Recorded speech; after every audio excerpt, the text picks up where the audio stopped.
అనుదిన అరుణోదయ స్తుతి కార్యక్రమంలో అనుదినము మాతో కలిసి దేవుని స్తుతిస్తున్న ప్రియ సహోదరి సహోదరులందరికీ మన రక్షకుడును ప్రభువైన యేసుక్రీస్తు నామములో హృదయపూర్వక వందనాలు తెలియజేస్తూ ఉన్నాం.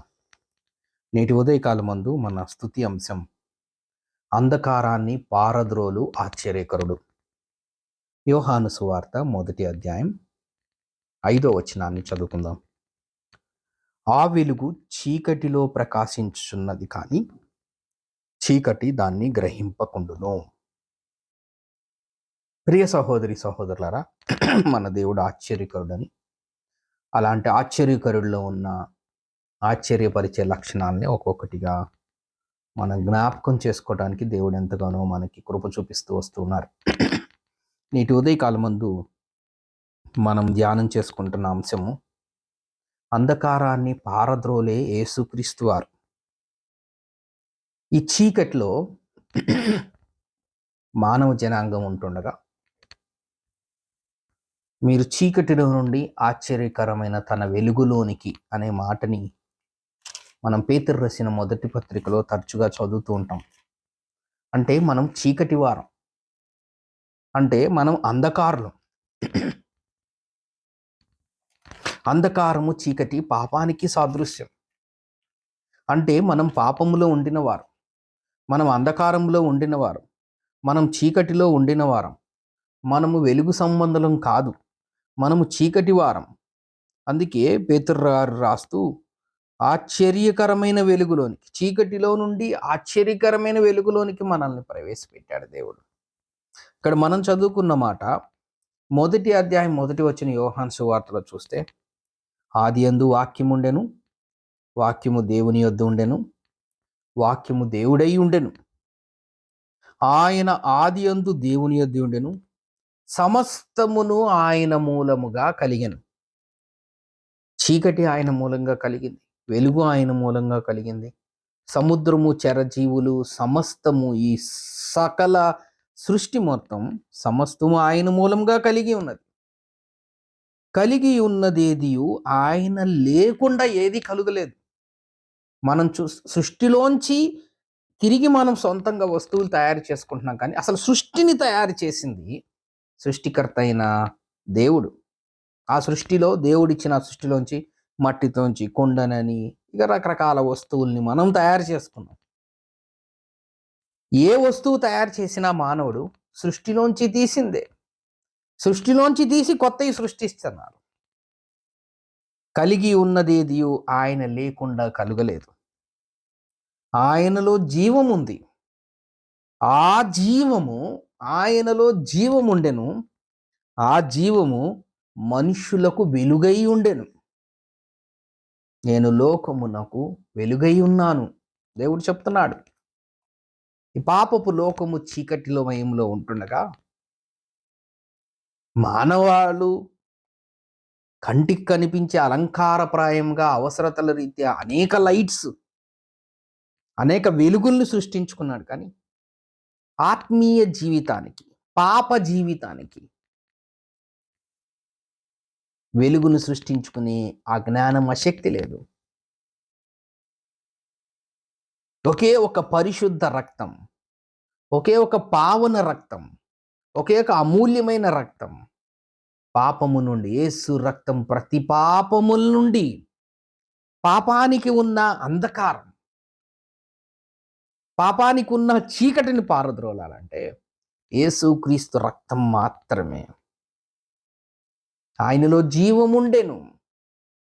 పెద్ద పెద్ద లైట్స్, కరెంటు ఉత్పత్తులు, ఎక్కువ కాంతిని కలిగించే, కళ్ళతో కూడా చూడలేనంత కాంతి కలిగించే లైట్లను మానవులు సృష్టించుకుంటున్నారు. కానీ చీకటిలో ఉన్న మానవ పాప జీవితానికి వెలుగును ప్రసాదించుకోవడానికి, పాపపు బంధకాలను విడిపించుకోవడానికి, అపరాధములను పాపముల చేత చచ్చిన స్థితిలో ఉండగా తిరిగి బ్రతికించుకోవటానికి, మన నీతి క్రియలన్నీ మురికి గుడ్డ వలె దేవుని దృష్టిలో ఉంటుండగా, ఏలైనగా తల్లి గర్భములోంచే మనం పాపములో జన్మించిన వారంగా ఉంటుండగా, ఏ భేదము లేదు, అందరూ పాపం చేసి దేవుడు అనుగ్రహించి మహిమను పొందలేని స్థితిలో ఉంటుండగా, పాపపు అంధకారాన్ని పారద్రోసే ఆ శక్తి లేని స్థితిలో ఆయన మనుష్యులకు వెలుగై ఉన్నాడు. ఆ వెలుగు ఏం చేసిందంటే చీకటిలో ప్రకాశిస్తుంది. ఆయన ప్రకాశించాడు ఈ లోకములో, లోకమునకు వెలుగుగా వచ్చాడు. ఆయన మనందరి కోసం తన రక్తాన్ని, ప్రాణాన్ని అర్పించి తిరిగి లేచాడు. రోమీలకు రాసి ఆయన ఆరోహణమై పరలోక పట్టణంలో ఉన్నారు.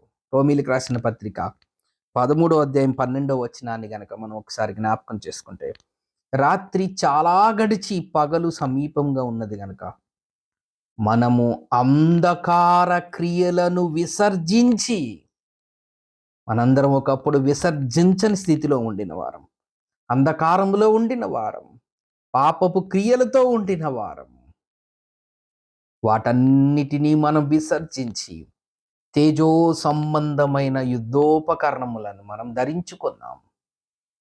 అందును బట్టి ఉదయకాలమందు మనం దేవుని స్తుతించాలి. అంధకారాన్ని పారద్రోలిన ఆశ్చర్యకరుడు. ఇది ఆశ్చర్యం కాదా? మనంతటా మనము చేసుకోలేని పరిస్థితిలో ఉన్నప్పుడు ఆయనే మన అంధకారాన్ని విసర్జించేటట్లుగా చేశాడు. మరొక మాటను కూడా మనం జ్ఞాపకం చేసుకుంటే, కొరింథీయులకు రాసిన 2వ పత్రిక 4వ అధ్యాయం 5వ వచనాన్ని మనం చూసినట్లయితే, అంధకారములో నుండి వెలుగు ప్రకాశించునుగాక అని పలికిన దేవుడే. ఏమని పలికాడు? అంధకారములో నుండి, పాపపు లోకములో నుండి యేసుక్రీస్తు అనే వెలుగు ప్రకాశించునుగాక అని దేవుడు పలికిన దేవుడు తన మహిమను గుర్చి జ్ఞానం యేసుక్రీస్తునందు వెల్లడిపరచుటకు మా హృదయముల్లో ప్రకాశించెను అనే మాటను చూస్తూ ఉన్నాము. ఎఫెసీయులకు రాసిన పత్రికలో, వారైతే అంధకారమైన మనస్సు గలవారై తమ హృదయ కాఠిన్యము వలన తమలోనున్న అజ్ఞానము చేత దేవుని వలన కలుగు జీవములో నుండి వేరుపరచబడిన వారై తమ మనస్సునకు కలిగిన వ్యర్థత అనుసరించి నడుచుకుంటున్నారు.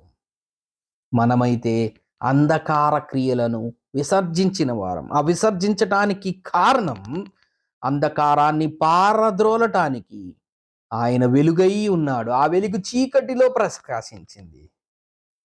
ఆ చీకటే మనల్ని వెలిగించింది. ఆ చీకటిలోంచి మనల్ని వెలిగించింది.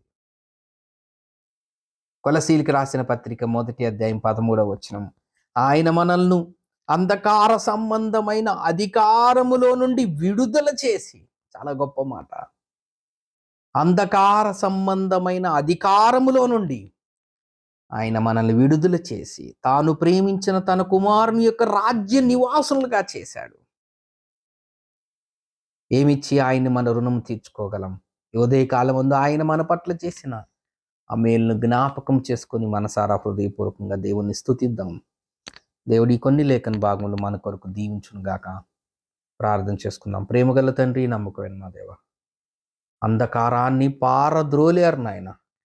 నీకు స్తోత్రం, వందనములు తెలియచేస్తూ యేసుక్రీస్తు నామమున స్తోత్రం చెల్లించి ప్రార్థన చేస్తున్నాం తండ్రి. ఆమేన్.